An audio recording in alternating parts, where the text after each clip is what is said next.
আসসালামু আলাইকুম প্রিয় দর্শক, অন্য মঞ্চের আলোচনায় আজ আমাদের সঙ্গে অতিথি হিসেবে আছেন ট্রাম্প ব্যক্তিগত পরিসরে বিভিন্ন সময় ওই ক্ষুদ্র ঋণের লোকটি কোথায়, where is that micro credit guy, যে কিনা আমাকে হারতে দেখতে চেয়েছিল, এমন বলে ডক্টর ইউনূসকে উল্লেখ করেছেন, খোঁজ করেছেন। সে কারণেই ডক্টর ইউনূস বিরাট বহর নিয়ে মার্কিন যুক্তরাষ্ট্রে গত 2 বছরে 2 দফায় ছুটে গেলেও এবং লম্বা সময় সেখানে থাকলেও তিনি প্রেসিডেন্ট ট্রাম্প বা ট্রাম্প প্রশাসনের গুরুত্বপূর্ণ কারোর সঙ্গে কোনো বৈঠক করে আসতে পারেন নাই। এসবেরই ফল ভোগ করতে হচ্ছে বাংলাদেশের জনগণকে। এখন বাংলাদেশিদের জন্য মার্কিন প্রেসিডেন্ট ডোনাল্ড ট্রাম্পের উদ্যোগে তার প্রশাসন যে ধরনের একটা ব্যবস্থা গ্রহণ করলো, একে শাস্তিমূলক ব্যবস্থা না ভাববার কোনো কারণ নাই। ট্রাম্প প্রশাসন আগেই ঘোষণা দিয়ে এমন সব দেশের নামের তালিকা প্রকাশ করা শুরু করেছিল যেসব দেশকে তারা চিহ্নিত করেছে, যেসব দেশের অধিবাসীরা, যেসব দেশের নাগরিকেরা ভিসা নিয়ে, কখনো স্টুডেন্ট ভিসা, কখনো কর্মী ভিসা, কখনো পর্যটক ভিসা নিয়ে যুক্তরাষ্ট্রে প্রবেশ করেন বটে, কিন্তু ভিসার নিয়ম কানুন মেনে চলেন না। আর সবচেয়ে বড় অভিযোগ, ভিসা শেষ হলেও তারা নিজ নিজ দেশে সময় মতো ফিরে যান না। এমন তালিকা ধরে ধরে ট্রাম্প প্রশাসন ওই সব দেশের নাগরিকদের ক্ষেত্রে ভিসা দেওয়ার পর একটা আর্থিক নিশ্চয়তা, মোটা অঙ্কের টাকার গ্যারান্টির বিনিময়ে শুধু তারা যুক্তরাষ্ট্রে ঢুকতে পারবেন এমন একটা নিয়ম চালু করতে যাচ্ছে। সেই খবরটা ছিল কিছুদিন ধরেই। এর আগেই প্রথমেই যুক্তরাষ্ট্র দুটো দেশকে তালিকাভুক্ত করে এই শাস্তিমূলক ব্যবস্থা গ্রহণ শুরু করে। প্রথমেই তারা জাম্বিয়া এবং মালাউইর মতো দেশের ভ্রমণকারীদের ক্ষেত্রে এই শাস্তিমূলক ব্যবস্থার ঘোষণা দেয়, মানে পরীক্ষামূলকভাবে ওই দুই দেশের ভিসা প্রাপ্ত ব্যক্তিবর্গকে ঢুকতে হলে একটা মোটা অঙ্কের টাকা গ্যারান্টি দিয়ে ঢুকতে হবে, এই ঘোষণা দেয়। এরপর আরো 7টি দেশের নাম যুক্ত করে যুক্তরাষ্ট্র। এখন যেমনটা আশঙ্কা করা হচ্ছিল, বাংলাদেশের নামও যুক্ত হয়ে গেছে যুক্তরাষ্ট্রের ভিসা বন্ডের তালিকায়।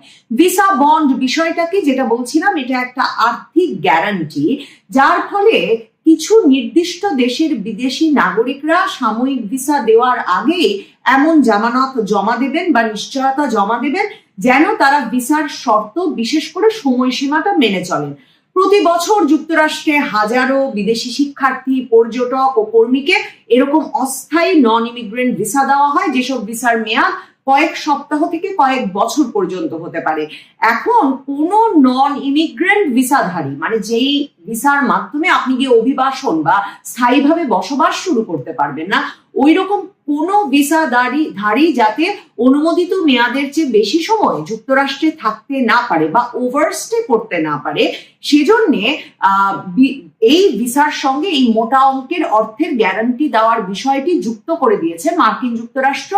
এবং বাংলাদেশের ক্ষেত্রে যে পরিমাণ টাকা গুনতে হতে পারে একজন ভিসা প্রাপ্ত ব্যক্তিকে, তার পরিমাণ 18.5 লাখ টাকা পর্যন্ত হতে পারে, মানে 15,000 মার্কিন ডলার পর্যন্ত হতে পারে। যুক্তরাষ্ট্রের যুক্তি হচ্ছে, বেশিরভাগ সময়ই এইসব ব্যক্তিদের ওভারস্টে করার মতো বা ওই দেশে থাকবার মতো যথেষ্ট অর্থ থাকে না, কাজেই ফেরতযোগ্য জামানত দিয়ে যুক্তরাষ্ট্রে ঢোকার একটা ব্যবস্থা চালু করা জরুরি ছিল। এই ব্যক্তিরা যখন আবার বাংলাদেশে ফিরে যাবেন, তখন তাদের এই জামানতের টাকা ফেরত পাবেন যদি তারা সময় মতো ফিরে যান। তার মানে একটা লম্বা সময়ের জন্য কিন্তু ওই ব্যক্তি বা ওই ব্যক্তির পরিবারদের এই মোটা অঙ্কের টাকা জমা রাখতে হবে মার্কিন সরকারের তহবিলে। এখন দেখেন, এর মাধ্যমে ক্ষতিগ্রস্ত হচ্ছেন কিন্তু বাংলাদেশ থেকে যুক্তরাষ্ট্রে পড়তে যেতে চাইছেন যারা, তারাও। কারণ স্টুডেন্ট ভিসার ক্ষেত্রেও, কর্মী ভিসার ক্ষেত্রেও, এমনকি বেড়াতে যেতে চাইছেন যারা, মানে পরিবারকে দেখতে যেতে চাইছেন যারা, কিংবা পর্যটনের জন্য যেতে চাইছেন যারা, তাদের ক্ষেত্রেও কিন্তু এই মোটা অঙ্কের টাকা গুনতে হবে। এখন বাংলাদেশের সরকারের যে কোনো কূটনৈতিক সম্পর্ক নাই, তারও একটা আঁচ পাওয়া যায় এই মানে ভিসা বন্ড আরোপের মতো শাস্তিমূলক ব্যবস্থাটি বাংলাদেশিদের উপর আরোপিত হওয়ার ফলে। কারণ এই তালিকায় কিন্তু নেপাল আছে, ভুটান আছে, কিন্তু ভারত বা পাকিস্তানকে ট্রাম্প প্রশাসন যুক্ত করে নাই। তার মানে তাদের বিবেচনার ক্ষেত্রে শুধুই যে তারা তাদের নাগরিকেরা গিয়ে ভিসা ওভারস্টে করছে, থেকে যাচ্ছে, সেটাই বিবেচনা করছে তাই নয়, সরকারগুলোর সঙ্গে সম্পর্ককে খুবই গুরুত্বের সঙ্গে দেখা হচ্ছে। মানে যেসব সরকারের সঙ্গে তাদের অর্থনৈতিক, রাজনৈতিক, নিরাপত্তার স্বার্থ জড়িত, সেসব সরকারকে এখনো কিন্তু ঘাটাতে চাইছে না যুক্তরাষ্ট্র সরকার।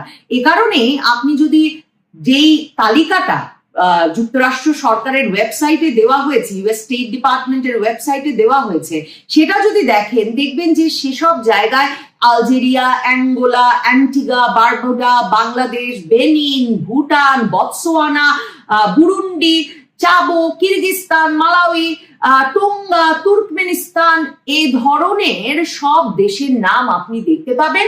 আপনি কোনোভাবেই দেখবেন না কূটনৈতিকভাবে বিশ্ব দরবারে একটা মার্কিন যুক্তরাষ্ট্রের সঙ্গে গুরুত্বপূর্ণ সম্পর্ক রাখতে পারছে এমন কোনো দেশের নাম মার্কিন যুক্তরাষ্ট্র যুক্ত করেছে, যে কারণে তারা ভারত পাকিস্তানের নামও কিন্তু যুক্ত করে নাই। ট্রাম্প প্রশাসন বাংলাদেশকে আসলে কিভাবে দেখছে, যদিও ইউনূস সরকার, দেখুন ইউনূস সরকার কিন্তু বোয়িং বিমান কিনবেন এক বহর মার্কিন যুক্তরাষ্ট্র থেকে, সে ঘোষণা দিয়ে দিয়েছেন। সে টাকা কোথা থেকে আসবে, তারা নির্বাচিত সরকার নন, এমন একটা বিরাট সিদ্ধান্ত কেন নিতে যাচ্ছেন, বাংলাদেশের এত বোয়িং বিমানের দরকার আছে কিনা, এসব সমালোচনার কোনোটির দিকে কর্ণপাত না করে তারা কিন্তু মার্কিন যুক্তরাষ্ট্র থেকে বোয়িং বিমান কেনার সিদ্ধান্ত নিয়েছেন। উঁচু দামে, মানে এমনি বিশ্ব বাজারের চাইতে বেশি দামে গম কেনার উদ্যোগ গ্রহণ করেছেন। মার্কিন যুদ্ধ জাহাজকে বাংলাদেশের সমুদ্র বন্দরে মাঝে মাঝে এসে নোঙ্গর করে এই ইউনূস সরকারের আমলে দেখা যাচ্ছে যে বিভিন্ন মহড়া প্রদর্শন করছে তারা। এমন খবর গুরুত্বের সঙ্গে বিভিন্ন সংবাদ সূত্রে বেরিয়ে এসেছে যে মার্কিন যুক্তরাষ্ট্রের সৈন্যদের বিভিন্ন দলও পার্বত্য চট্টগ্রাম, কক্সবাজার এলাকা, চট্টগ্রাম এলাকায় অবাধে বিচরণ করছেন এবং বড় বহর নিয়ে আসছেন।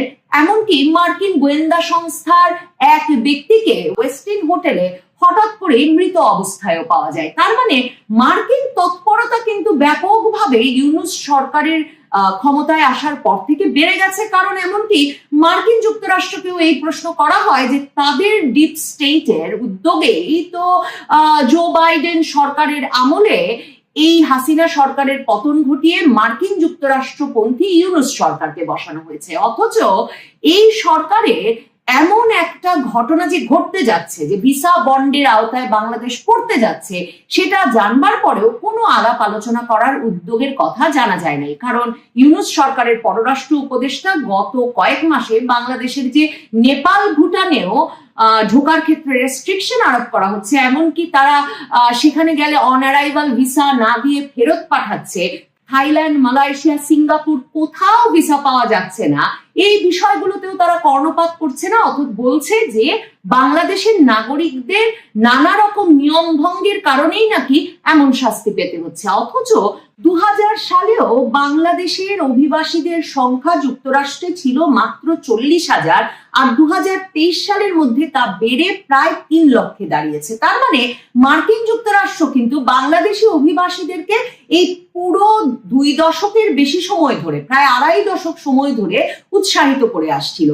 প্রেসিডেন্ট ট্রাম্প যে বাংলাদেশকে টার্গেট করেছেন তার একটা নজির বলে বাংলাদেশের অভিবাসীরা কিন্তু মনে করছেন। যখন জানুয়ারি মাসের 4 তারিখ প্রেসিডেন্ট ট্রাম্প তার ট্রুথ সোশ্যালে দেওয়া এক পোস্টে এক তালিকা প্রকাশ করে উল্লেখ করেন যে যুক্তরাষ্ট্রে বসবাসরত প্রায় 54% বাংলাদেশি পরিবারই মার্কিন সরকারের কাছ থেকে বিভিন্ন ধরনের সহায়তা নিয়ে থাকে। সেখানেও দেখেন দক্ষিণ এশিয়ার সব দেশের নাম আছে, কিন্তু ভারতের নাম উল্লেখ করা হয় নাই। এবং এই প্রশ্নটা সংবাদ মাধ্যমগুলো করছে যে ভারতের নাম কেন ট্রাম্প প্রশাসন সর্বোচ্চ সাহায্য গ্রহণকারীদের মধ্যেও উল্লেখ করলো না। তার মানে কি ভারতের অভিবাসীরা সে পরিমাণ সাহায্য গ্রহণ করে না?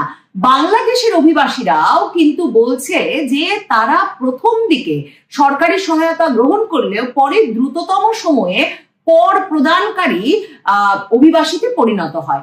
এখন বাংলাদেশ সরকারের তো উচিত ছিল এই পরিসংখ্যান প্রস্তুত করে মার্কিন যুক্তরাষ্ট্র সরকারের সঙ্গে আলোচনা করা, যাতে ভারতের নাম যেমন নাই এই যারা সরকারি সহায়তা সবচেয়ে বেশি গ্রহণ করে এমন অভিবাসীদের তালিকায়, ট্রাম্পের ওই তালিকায় যাতে বাংলাদেশও না উঠতে পারে সেই চেষ্টাও তো বাংলাদেশ সরকারের করা উচিত ছিল। কিন্তু বাংলাদেশ সরকার আসলে মার্কিন যুক্তরাষ্ট্রের এই সরকারের সঙ্গে কোনো সম্পর্কই স্থাপন করতে পারে না, কারণ 2025-এর শুরুর দিকে প্রেসিডেন্ট ট্রাম্প যখন ক্ষমতায় আসেন তার আগেই কিন্তু নির্বাচনের সময়ই 2024-এর নভেম্বর মাসের দিকেই প্রথম প্রেসিডেন্ট ট্রাম্প বাংলাদেশকে উল্লেখ করে কোন পোস্ট দিয়েছিলেন এবং সেই পোস্টে তিনি সরাসরি উল্লেখ করেছিলেন যে বাংলাদেশে হিন্দু, খ্রিস্টান এবং অন্যান্য সংখ্যালঘুদের ওপর বর্বর হামলা হচ্ছে এবং এর নিন্দা জানিয়ে তিনি বাংলাদেশে একটা পুরোপুরি বিশৃঙ্খল পরিস্থিতি চলছে অন্তর্বর্তী সরকারের আমলে সে কথা বলেছিলেন যে জো বাইডেন আর কমলা হ্যারিসের সময়ে এই যে বাংলাদেশের মতো দেশগুলোতে একরকমের হিন্দু এবং সংখ্যালঘু নিপীড়নকে উস্কে দেওয়াকে আশকারা দেওয়া হয়েছে, তার নজরদারিতে এটা কখনো সম্ভব হবে না।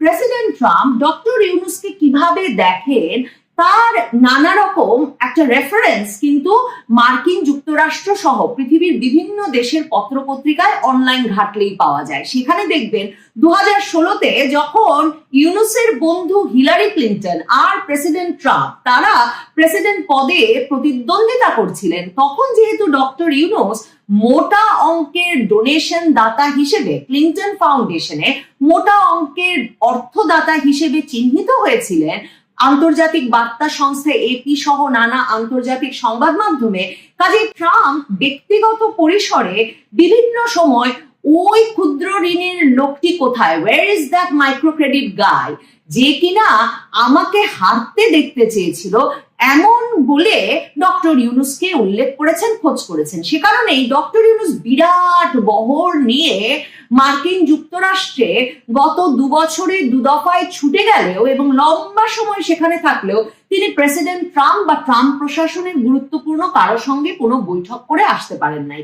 এসবেরই ফল ভোগ করতে হচ্ছে বাংলাদেশের জনগণকে এখন, এবং বাংলাদেশের অভিবাসীরা যারা মার্কিন যুক্তরাষ্ট্রে জ্যাকসন হাইটস এলাকাতেও এই নিয়ে যে একটা আতঙ্ক ছড়িয়ে পড়েছে যে অভিবাসীদের যখন ব্যাপক ধরপাকড় চলছে যুক্তরাষ্ট্র জুড়ে, তখন বাংলাদেশি অভিবাসীদের নাম যেহেতু ট্রাম্পের তালিকায় উঠেছে সেদিকেও ট্রাম্প নজর দেবে, এই আতঙ্ক কিন্তু ছড়িয়ে পড়েছে।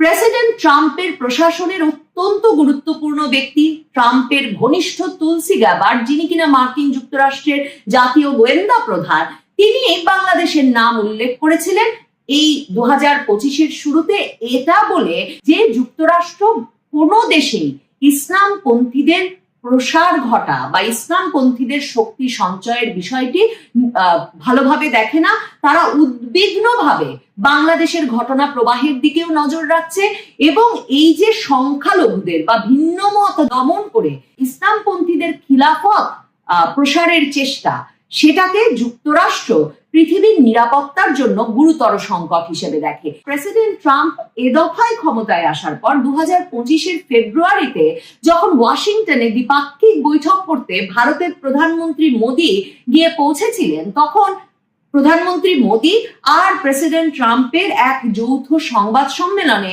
এক সাংবাদিক সরাসরি প্রশ্ন করেছিলেন যে বাংলাদেশের বর্তমান অবস্থা প্রসঙ্গে কি বলবেন, সেখানে সংখ্যালঘু নির্যাতন প্রসঙ্গে কি বলবেন, কারণ মার্কিন যুক্তরাষ্ট্রের ডিপ স্টেট জো বাইডেন সরকার তো গুরুত্বপূর্ণ ভূমিকা রেখেছিল শেখ হাসিনা সরকারের পতন ঘটানোর জন্য।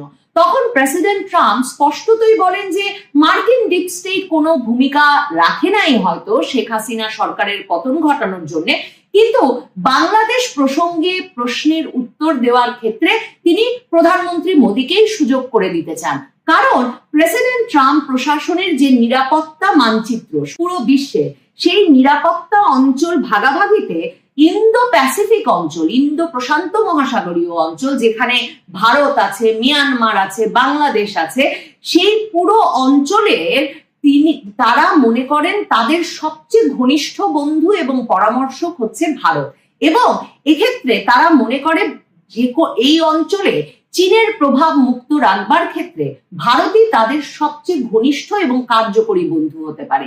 কাজেই ভারতের নিরাপত্তা উপদেষ্টা বা ভারত যখন ক্রমাগত বাংলাদেশে সংখ্যালঘু নির্যাতন সহ বিশৃঙ্খল পরিস্থিতি এবং এক ধরনের ইসলামী চরমপন্থার বিকাশ সম্পর্কে উদ্বেগ প্রকাশ করছে, তখন মার্কিন যুক্তরাষ্ট্র যে এমন সব ব্যবস্থা নেবে সে বিষয়ে তো ইউনূস সরকারের প্রস্তুত থাকা উচিত ছিল বটে। কাজেই যুক্তরাষ্ট্র সরকারের সঙ্গে মানে ট্রাম্প প্রশাসনের সঙ্গে, ট্রাম্প সরকারের সঙ্গে ক্লিন্টন ঘনিষ্ঠ, বাইডেন ঘনিষ্ঠ, ডেমোক্র্যাট পার্টির ঘনিষ্ঠ ইউনূস সরকারের যে কার্যকর কোনো সম্পর্ক গড়ে ওঠে নাই এবং তার ফলশ্রুতিতে যে যুক্তরাষ্ট্রের সঙ্গে সম্পর্কহীন বা যুক্তরাষ্ট্র অত্যন্ত এক রকমের তুচ্ছ করে দেখে যেসব দেশ, সেসব দেশের তালিকায় বাংলাদেশকে উঠে পড়তে হচ্ছে, সেটা নিশ্চিতভাবেই উদ্বেগজনক। হয় ভারতে খেলো নতুবা পয়েন্ট হারাবে বাংলাদেশকে আইসিসি। আপনারা জানেন যে ভারত বাংলাদেশ সাম্প্রতিক সময় খেলা নিয়ে বেশ টানাপোড়েনের মধ্যে। এই যে আসন্ন বিশ্বকাপ, টি-20 বিশ্বকাপ ভারত এবং শ্রীলঙ্কায় অনুষ্ঠিত হতে যাচ্ছে, এই বিশ্বকাপে অংশগ্রহণ নিয়ে নতুন জটিলতা তৈরি হয়েছে। বিশেষ করে বাংলাদেশি খেলোয়াড় মোস্তাফিজকে আইপিএল এর একটি ফ্রাঞ্চাইজি থেকে বা একটি দল থেকে ভারত বাদ দেওয়ার কারণে বাংলাদেশ পাল্টা ব্যবস্থা হিসেবে ভারতের বা আইসিসি কে জানিয়ে দিয়েছে যে বাংলাদেশ ক্রিকেট দল ভারতে খেলতে যাবে না, এবং একই সাথে আইপিএল এর সম্প্রচার বাংলাদেশ বন্ধ করে দিয়েছে।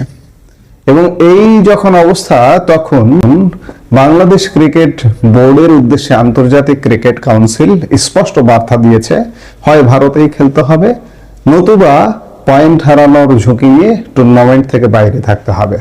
ক্রিকেট বিষয়ক পোর্টাল ESPN ক্রিক ইনফো বলছে, মঙ্গলবার এক ভার্চুয়াল বৈঠকের পর আইসিসি এই সিদ্ধান্ত জানিয়েছে বাংলাদেশকে।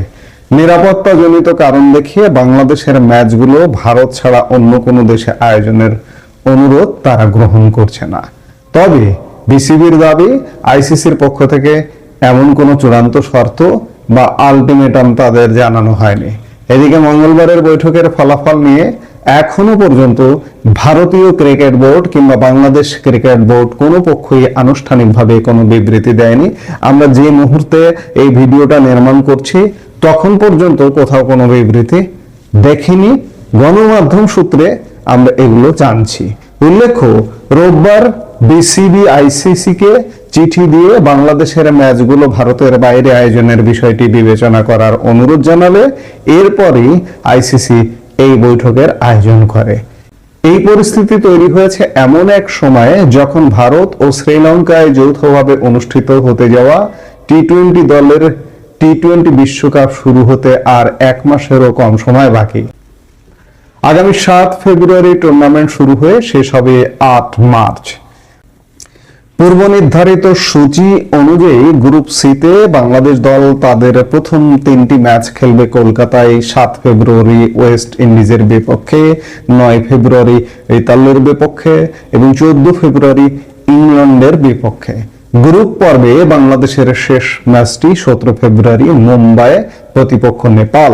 এত যে জল ঘোলা হলো, এই জল ঘোলার পেছনের কারণগুলো আমরা একটু দেখে নেই। সেটি হচ্ছে যে ইন্ডিয়ান প্রিমিয়ার লিগ বা আইপিএল এর 19তম আসরের জন্য গত 16 ডিসেম্বর আবুধাবিতে অনুষ্ঠিত নিলামে কলকাতা নাইট রাইডার্স 9 কোটি 20 লাখ রুপিতে বাংলাদেশের পেসার মোস্তাফিজুর রহমানকে দলে নিয়েছিল। এই নিলামের পরপরই ভারতের কয়েকটি হিন্দুত্ববাদী সংগঠন এই সিদ্ধান্তের বিরুদ্ধে প্রতিবাদ শুরু করে। তারা কেকেআর এবং দলটির একাংশের স্বত্বাধিকারী শাহরুখ খানের বিরুদ্ধে ক্যাম্পেইন চালায়। এসব সংগঠনের দাবি ছিল, ভারতীয়দের আবেগকে উপেক্ষা করে কেকেআর একজন বাংলাদেশি খেলোয়াড়কে দলে নিয়েছে। কোন কোন এক্স অ্যাকাউন্টকে মোস্তাফিজকে সন্ত্রাসী ও জঙ্গি হিসেবেও তকমা দেওয়া হয়েছিল সে সময়। এই অভিযোগের পেছনে তারা বাংলাদেশে সংখ্যালঘুদের উপর নির্যাতনের অভিযোগ এবং সংখ্যালঘুদের কেন্দ্র করে নানা ঘটনার উল্লেখ করে। গত মাসে এই ইস্যুতে ভারতের হিন্দুত্ববাদী সংগঠন দিল্লিতে বাংলাদেশের হাই কমিশনের দিকে পদযাত্রা সহ একাধিক প্রতিবাদ কর্মসূচিও পালন করেছে। এসব ঘটনার প্রেক্ষাপটেই তারা বাংলাদেশি খেলোয়াড়কে দলে নেওয়াকে ভারতীয়দের আবেগের বিরুদ্ধে সিদ্ধান্ত বলে আখ্যায়িত করে। এরই ধারাবাহিকতায় গত 3 জানুয়ারি শনিবার ভারতীয় cricket board of control for cricket in India BCCI জানায় তারা কলকাতা নাইট রাইডার্সকে মোস্তাফিজুর রহমানকে দল থেকে অব্যাহতি দেওয়ার নির্দেশ দিয়েছে। BCCI এর সেক্রেটারি দেবজিৎ সাইকিয়া গণমাধ্যমে দেওয়া বক্তব্যে নির্দিষ্ট কোনো কারণ না উল্লেখ করলেও বলেন, সাম্প্রতিক সময়ে ঘটে যাওয়া কিছু ঘটনার প্রেক্ষিতে এই সিদ্ধান্ত নেওয়া হয়েছে। একই দিনে কলকাতা নাইট রাইডার্সও আনুষ্ঠানিকভাবে মোস্তাফিজকে দল থেকে বাদ দেওয়ার বিষয়টি নিশ্চিত করে। এই ঘটনা পরবর্তী 24 ঘন্টার মধ্যে বাংলাদেশ ক্রিকেট বোর্ড বিষয়টি নিয়ে 2 দফা বোর্ড সভা করে। রোববার BCB এক বিবৃতিতে জানায়, আসন্ন T20 বিশ্বকাপে অংশ নিতে বাংলাদেশ দল ভারতে যাবে না। একই সঙ্গে বাংলাদেশের ম্যাচগুলো যেন ভারতের বাইরে অন্য কোনো ভেন্যুতে আয়োজন করা হয় সে অনুযায়ী আন্তর্জাতিক ক্রিকেট কাউন্সিলের কাছে আনুষ্ঠানিক অনুরোধও করা হয়েছে। যাই হোক, এই খেলাটা নিয়ে বেশ একটা জটিলতা, এবং এই জটিলতা এই যে বাংলাদেশ ভারতে ক্রিকেট খেলতে যাবে না, বাংলাদেশ নিরাপত্তার শঙ্কা করছে। বাংলাদেশের নিরাপত্তার শঙ্কা আবার সংকট হতেই পারে, কারণ ভারতীয় জনগণ আসলে ক্ষুব্ধ, এবং বাংলাদেশের 3টা ম্যাচ বিশেষ করে বাংলায়, পশ্চিম বাংলায়, ইডেন গার্ডেন্সে কলকাতার মানুষও তো বাংলাদেশের উপর ক্ষুব্ধ। মুম্বাইয়ে যে এই খেলাটা, সেটা হয়তো খুব একটা আঁচ পাবে না, বাংলাদেশকে তারা অত ফলো নাও করতে পারে, কিন্তু কলকাতায় যে খেলাটি, সেই খেলাটি যদি বাংলাদেশ আসলেই খেলতে যায়, এই মুহূর্তে ভারতকে বাংলাদেশ যেভাবে তাতিয়ে দিয়েছে, এর দায় আমার। আমি বারবার বলি, আমাকে আপনি ভারতের দালাল বলুন, যাই বলুন না কেন, আজকে ভারত বাংলাদেশ যে সম্পর্ক তৈরি হয়েছে, এর সব দায় আমার, এবং রাষ্ট্রীয়ভাবে, সরকারিভাবে, সরকারি পৃষ্ঠপোষকতায় এর দায় দায়িত্ব আমার। আজকে বাংলাদেশ দল কলকাতায় খেলতে গেলে একটা অনাকাঙ্ক্ষিত ঘটনা ঘটে যেতে পারে, স্টেডিয়ামে নানা রকম উপেক্ষার শিকার হতে পারে বাংলাদেশের খেলোয়াড়রা। এগুলো বুঝতে পারছে, তাই না? বুঝতে পেরে আগে থেকে রঙে ভঙ্গ দেওয়া যে এই মুহূর্তে এটি কোনোভাবেই সম্ভব না। যেদিন বাংলাদেশ ক্রিকেট বোর্ড দাবি করলো যে তাদের ভেন্যু চেঞ্জ করে দিতে হবে 1 মাস আগে, সেদিনই ভারতীয় গণমাধ্যম বলেছিল যে এটা কোনোভাবেই সম্ভব না, বা ভারতীয় ক্রিকেট বোর্ডের নাম প্রকাশে অনিচ্ছুক বা অসমর্থিত সূত্রগুলোও বলেছিল যে এটি কোনোভাবেই সম্ভব না, কারণ সবকিছু হয়ে গেছে, শিডিউল হয়ে গেছে, কোন হোটেলে খেলোয়াড়রা থাকবে, বিমান টিকিট পর্যন্ত হয়ে গেছে, সবকিছু হয়ে গেছে, এখন কিভাবে সম্ভব? গতকালকে আবার ভারতীয় কিছু কিছু গণমাধ্যম এমনটাও বলবার চেষ্টা করেছিল যে খেলাটা হয়তো রিশিডিউল হতে পারে, শ্রীলঙ্কায় পাঠানো হতে পারে। বাংলাদেশ শ্রীলঙ্কাতেই পাঠানোর দাবি করেছিল, যেহেতু ভারত এবং শ্রীলঙ্কা এই খেলার আয়োজক। কিন্তু শেষ বিচারে শেষ পর্যন্ত ভারতীয় ক্রিকেট বোর্ড এবং ICC, ভারতীয় ক্রিকেট বোর্ড তারা আয়োজক দেশ, এবং ICC আলটিমেটলি জানিয়ে দিয়েছে যে না, এটি সম্ভব না। যদি ভারতে না খেলা হয় তাহলে টুর্নামেন্টের বাইরে থাকতে হবে এবং পয়েন্ট হারাতে হবে। আসলে তো এটাই হওয়ার কথা ছিল, এবং আরো বড় ধরনের শাস্তি, জরিমানা, আরো অনেক কিছু তো আসতে পারে। আমরা কদিন ধরে যে কথাগুলো বলছিলাম, যে এটা বোঝাই যাচ্ছে যে এই ধরনের ঘটনায় ঘটবে। এগুলো আসলে বলে লাভ নেই, দোষ আমাদের, দায় আমাদের। আজকে মুস্তাফিজ ভারতে খেলতে পারছে না, ভারতে খেলতে না পারলে তো খুশি হওয়ার কথা, কারণ ভারত তো বয়কট, বাংলাদেশ হচ্ছে ভারত বয়কটই।